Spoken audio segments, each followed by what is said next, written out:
Yeah, Julie, I appreciate you asking that. We are doing okay, but these are the tear gas canisters that law enforcement and those federal agents are deploying to try to disperse the crowds. This is what we were hit with just a few minutes ago. Behind me, though, Julie, we now have state officials, that state patrol in those lime green vests, and then these are also Minneapolis police officers who are trying to hold the scene here and hold the line. I believe that the federal agents, the ICE agents, are just a block down.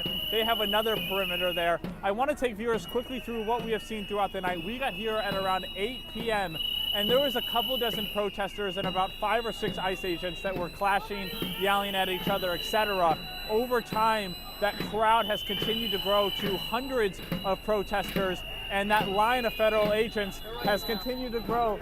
We're going to back up a little bit here, Julie, to make sure we don't get hit with any chemical irritant. But what we have been seeing, Julie, is continual clashes between federal agents and between the protesters. And what will happen is those federal agents will deploy a chemical irritant, whether that be tear gas or a pepper bomb. The protesters will back up, and then a couple minutes later, they will come back up and start clashing with those federal agents. We were seeing protesters throwing snow and ice at those federal agents, and I also want to play some sound from a man about what he saw one of those protesters do to a federal agent. Take a listen. We were down at Whipple, and we were protesting down at Whipple, and we got wind that there was a shooting up here, so we all headed up here. And as soon as we got here, ICE had the road blocked off right here, and people surrounded their cars, busted out a couple windows. A guy jumped in the front seat with one of the assholes, punched him in the face. It was absolute mayhem when we first got here. I mean, they finally took control of the street. That's why they're all there, but they weren't like that before when we first got here. They were all surrounded by protesters. So you said one of the protesters jumped in the vehicle of an ICE agent? Yeah, and punched him in the face and then jumped back out of the vehicle.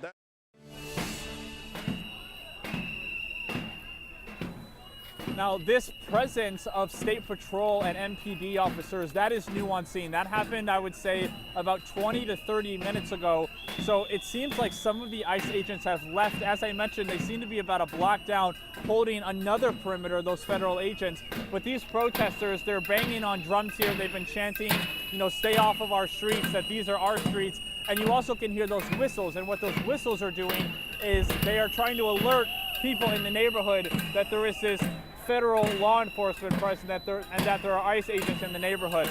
So Julie, what we hope right now is that law enforcement is able to keep the scene peaceful and that we don't see any more clashes between these protesters and law enforcement, Julie.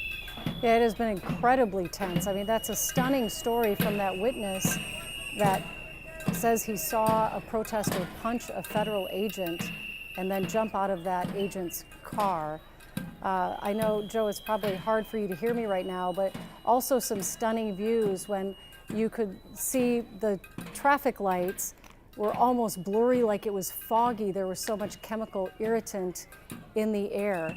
We know that protesters continue to walk up to the line of ICE agents, and when they get close, those ICE agents have been deploying a lot of chemical irritant and also some rubber bullets tonight to keep them back.